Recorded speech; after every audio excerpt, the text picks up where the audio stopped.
27 December থেকে SIR শুনানি।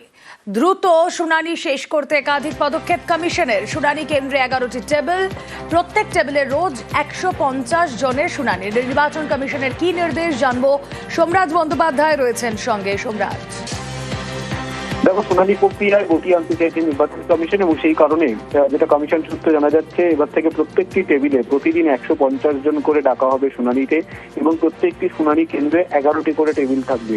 ইতিমধ্যেই 20 লক্ষ ভোটারকে কমিশনের তরফে নোটিশ পাঠানো হয়েছে। তুমি জানো, 2002 ভোটার তালিকার সঙ্গে যাদের বর্তমান তালিকার নেই তাদের মধ্যে থেকে প্রায় 20 লক্ষ ভোটারকে নোটিশ পাঠানো হয়েছে। পাশাপাশি তোমাকে জানিয়ে রাখি যে এছাড়াও এই যে শুনানি প্রক্রিয়া দ্রুত করার জন্য ইতিমধ্যে জাতীয় নির্বাচন কমিশনের থেকে জানতেও চেয়েছে মুখ্য নির্বাচনী আধিকারিকের দপ্তর যে এই শুনানি প্রক্রিয়া ভার্চুয়াল করা যাবে নাকি। সেক্ষেত্রে ভার্চুয়াল করা গেলে শুনানি প্রক্রিয়া আরো দ্রুত শেষ করা যাবে বলেই কমিশন মনে করছে। ইতিমধ্যেই আগামীকাল তুমি জানো যে মাইক্রো অবজারভার যাদের নিয়োগ করা হয়েছে তাদের প্রশিক্ষণ কর্মসূচি রয়েছে এই শুনানি প্রক্রিয়াকে কেন্দ্র করে। পাশাপাশি শুনানি প্রক্রিয়ার সময় ভোটাররা যে নথি জমা দেবেন সেই জমা পড়া নথি সার্টিফাই করবেন জেলা শাসকরা। অর্থাৎ ইআরওদের কাছে যে নথিগুলি আসবে, যাদের শুনানিতে ডাকা হবে তাদের তরফে যে নথিগুলি দেওয়া হবে সেই নথিগুলি সার্টিফাই করতেই হবে জেলা শাসকদের। প্রত্যেকটি নথি সার্টিফাই করতে হবে জেলা শাসকদের। আগামী দিনে দেখা গেল যদি দেখা যায় কোনো অভিযোগ বা কোনো রকম সমস্যা তৈরি হচ্ছে, তাহলে জেলা শাসকদের উপরই দায় বর্তাতে হবে।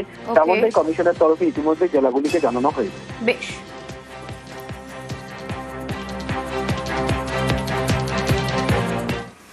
সিইও দপ্তরে তৃণমূলের প্রতিনিধি দল। এসআইআর শুনানি নিয়ে সাধারণের ভোগান্তির অভিযোগ, কমিশনকে একাধিক দাবিতে স্মারকলিপি।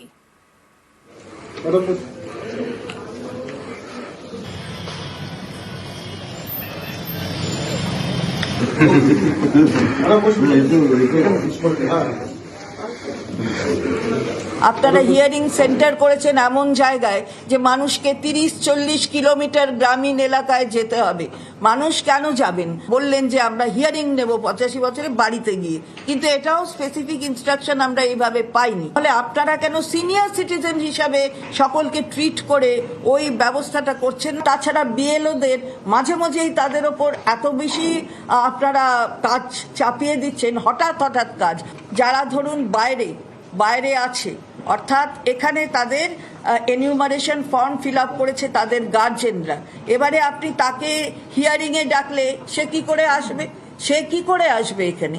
তাহলে আপনার হিয়ারিংয়ে যখন ডাকতে হবে তাহলে যিনি করেছেন তাকেও ডাকতে পারেন, তাকে করুন। একটা কিছু এসওপি ভালো করে বার করুন। খালি বিএলওদের ওপরে বার্ডেনটা চাপিয়ে দিচ্ছেন, নিজেরা বার্ডেনটা নিচ্ছেন না।